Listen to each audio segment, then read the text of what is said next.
unfortunately, the person who was the question just left. But, I think it was a very relevant question. So the general setting of the talk is to study density estimation on a Riemannian manifold. So on a manifold, the metric induces an implicit measure of volumes. And so now we assume that we have a random variable which is valued on the manifold and which has a density with respect to this intrinsic volume measure. And given a set of IID samples, we want to estimate the density. So in this talk, I will be especially interested in the case where the manifold is a hyperbolic space, where you can see here an embedding of the hyperbolic plane in R3, and here a regular tiling of the space in the Poincare disk. So despite the complex structure of the embedding in R3, the hyperbolic space is almost the simplest non-Euclidean manifold. And this work is mainly based on these three important properties of the space, which are that it is homomorphic to Rn, it has negative curvature, and it is complete. And from this property, we can deduce that the Riemannian exponential are global bijections, and that the center of mass of distribution, when they're well defined, are unique. So density estimation can be either parametric or non-parametric, like a mixture model or kernel density estimation. And in any of the case, we have to we're based on a set of densities on the manifold. And the challenge is to properly build these kind of sets and to sets of densities and to properly control their parameters. So before addressing the problem of anisotropy, I will first introduce what are the main problems and challenges to build radial densities. So let's assume that we have a radial function on Rn, which integrates to 1 with respect to the Lebesgue measure. So now if we replace the Euclidean distance to the origin by a Riemannian distance, the problem is that the function doesn't integrate to 1 with respect to the Riemannian measure. So how do we solve this problem? Usually there are two main standard approach. The first one is just to recompute the integral of the function in the Riemannian setting and normalize it by a constant. So this requires to be able to compute the integral of the function. The second approach is to modify the density by a local correction, which is the Jacobian determinant of the exponential application.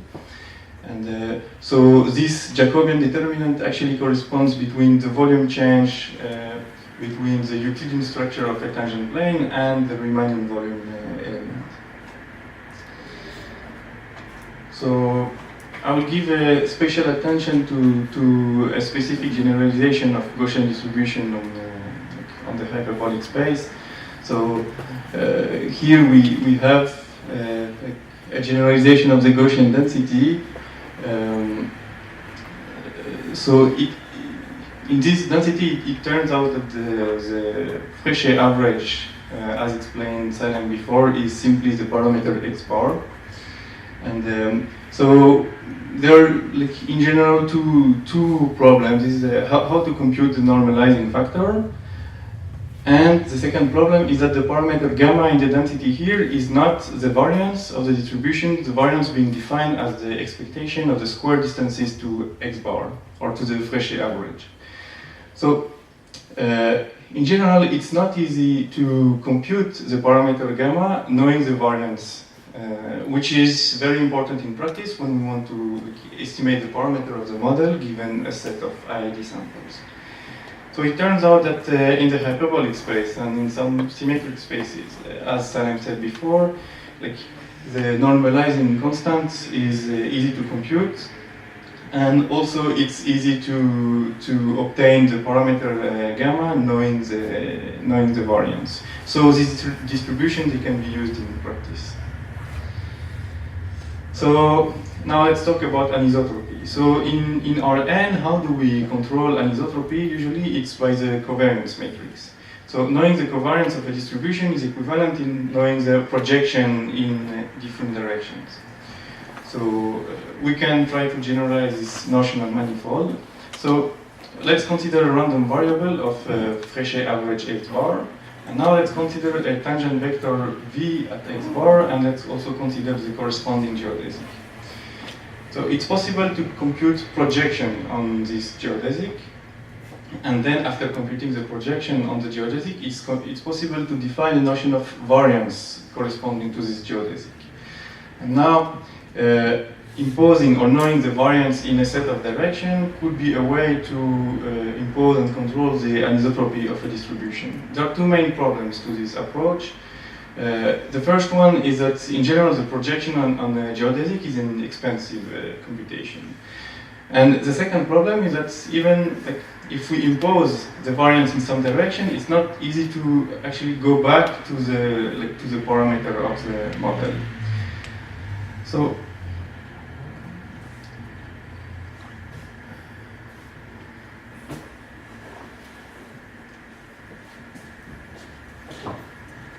sorry about that. It turns out that on the hyperbolic space, since it has a lot of interesting properties, the expression of the projection on the geodesic has an explicit expression, so which actually simplifies the computation of the variance in a given direction. However, the second problem still remains is that if we know the variance in some direction, it's still not straightforward to go back to the parameter of the model. I think even in the simple case of the radial Gaussian that we saw before, if we know the variance in some direction, it's not completely easy to go back to the parameter gamma. So, since the first natural approach that we can think of doesn't lead to easy computation, we have to think of something simpler. Instead of working with the fully Riemannian structure of the manifold, we can try to work in linearization. So, in our end, the covariance is defined as is written here when x is a common vector, and this expression can be interpreted as a scalar product on the linear form, which can thus be defined independently from coordinates. So since we can define the covariance independently from coordinate, we can also define it on tangent spaces of the manifold.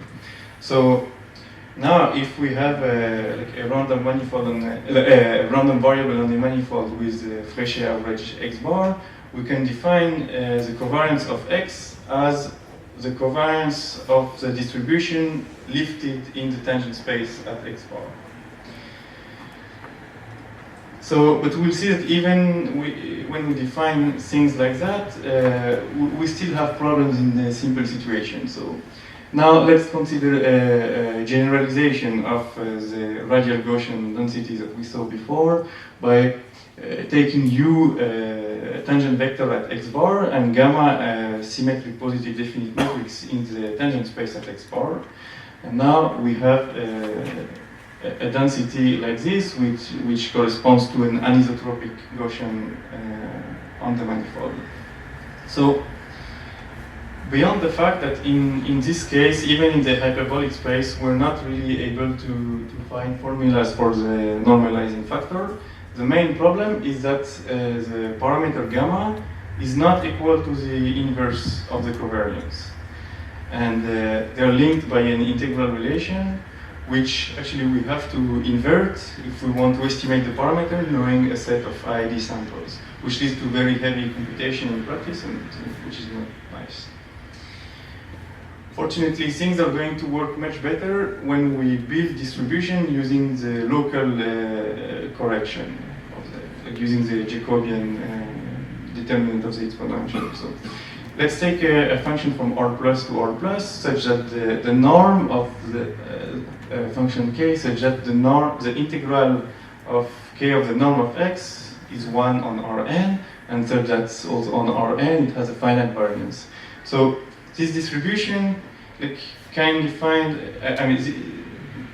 this function can define a kernel distribution on a tangent space at x bar. And this distribution can be pushed forward on the manifold by the Riemannian exponential. And in order to obtain the density of the pushed forward distribution, we just have to multiply by the volume change term, which is the inverse of the Jacobian determinant of the exponential. And it turns out that the Fréchet average of this distribution in the hyperbolic space is the point x bar. So now this distribution can be made, simply made isotropic by modifying the scalar product in the tangent space at x bar. So we just replace the scalar product by a matrix gamma, and so now the new scalar product gamma will be actually the covariance of the distribution in the tangent space. So now we have a new density or a new law on the manifold, and almost by definition, so the first thing is that modifying the scalar product in the tangent space is not going to affect the fact that x bar is still the Fréchet average of the distribution. And so, as I said, almost by definition, we have that the covariance sigma of the law is the matrix gamma. So the first thing is that they live in the same space, since x bar is the Fréchet average, and the covariance is defined as sigma is defined as the covariance of the distribution lifted in the tangent space, which is precisely gamma. So now the only problem that we made is that are we able to compute this term with the Jacobian determinant of the exponential? So in the hyperbolic terms, in the hyperbolic space, it turns out that this term is very simple, as we can see here. Well, here u is a tangent vector at the point x. So now, just out of curiosity, I plotted the ISO level lines of such a density. So I took a Gaussian kernel in a tangent space, and I multiplied the density by the inverse of the Jacobian determinant of the exponential, and we can see that even after this multiplication, the ISO level line look very reasonable. So this is something we can use in practice. So the main interest of this distribution is that it's very simple to estimate the parameters, because the Fréchet average and the covariance have natural estimators, like empirical. We can simply use the empirical estimators. So one of the drawbacks is that we don't have expression for the maximum likelihood estimators, and the main reason for that is that we cannot separate the optimization of the Fréchet average and the optimization of the covariance, because the covariance lives in a space which depends on the Fréchet average. So to conclude, we have now a simple way to manipulate anisotropic distribution, and this was presented in the context of the hyperbolic space, but this should work exactly the same when the manifold is homomorphic to Rn, complete and with negative curvature. So now the only problem is, like in this kind of manifold, are we able to compute the Jacobian determinant of the exponential, which would be one of my future preoccupations. One other question is to properly study and formalize the convergence of the empirical estimator, like in the adapted setting, because now the parameter of our distribution, so the Fréchet average and the covariance is actually a point in the tensor product of the tangent bundles, of a tensor product of two tangent bundles. So the empirical covariance should be studied in the with the adapted metric in that space. So thank you for your attention.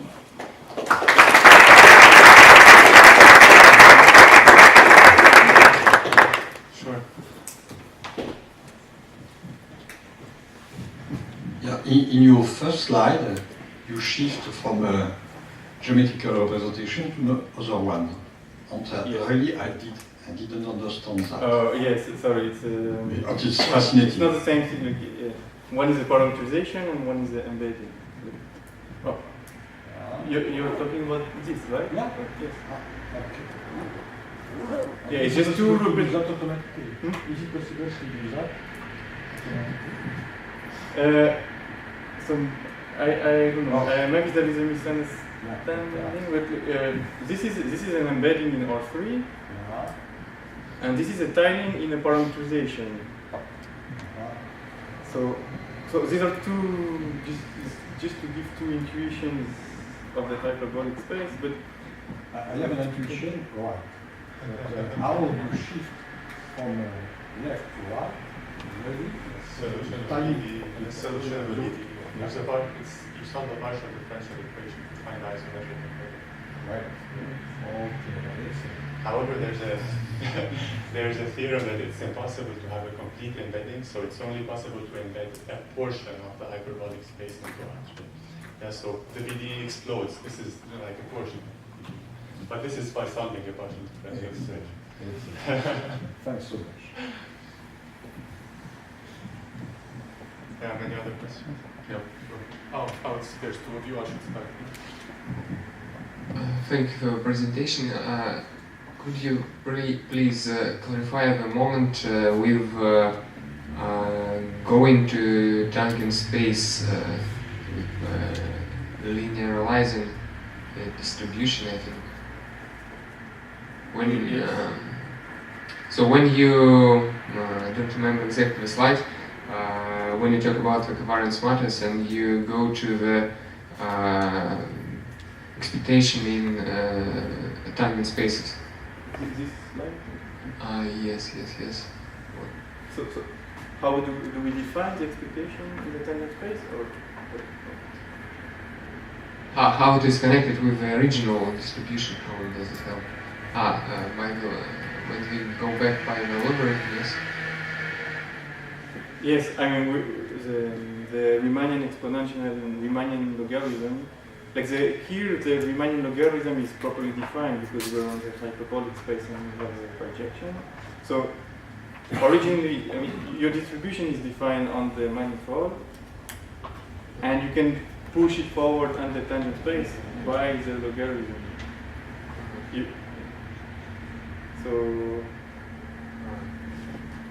it gives you a corresponding distribution in the tangent space, and you can see it as it's a linearization. If you can say that, but the geometry of the distribution in the tangent space can be considered as an approximation. It doesn't really mean anything, but it can be considered as an approximation of the geometry of the distribution on the manifold. Because the Riemannian exponential preserve, in some sense, as much as possible, distancy, in some sense. So the definition of covariance that we can give it in the tangent space is, we hope, not completely different from intrinsic definition you can think of on the manifold. Thank you.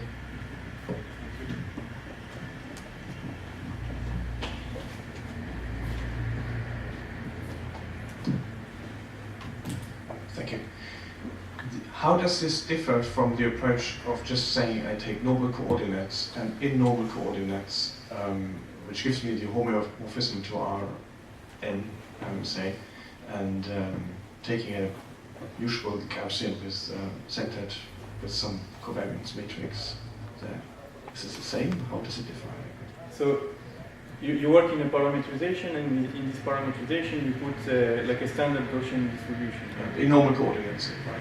But I think that it's not going to be a probability distribution in the Riemannian setting. I hope I'm not entering too fast and making a mistake, but now you're going to work in a parameterization. So you're putting your density kernel, and so the Gaussian distribution that you're going to use is going to be a distribution, like a probability distribution with respect to the Euclidean setting of your parameterization. Right.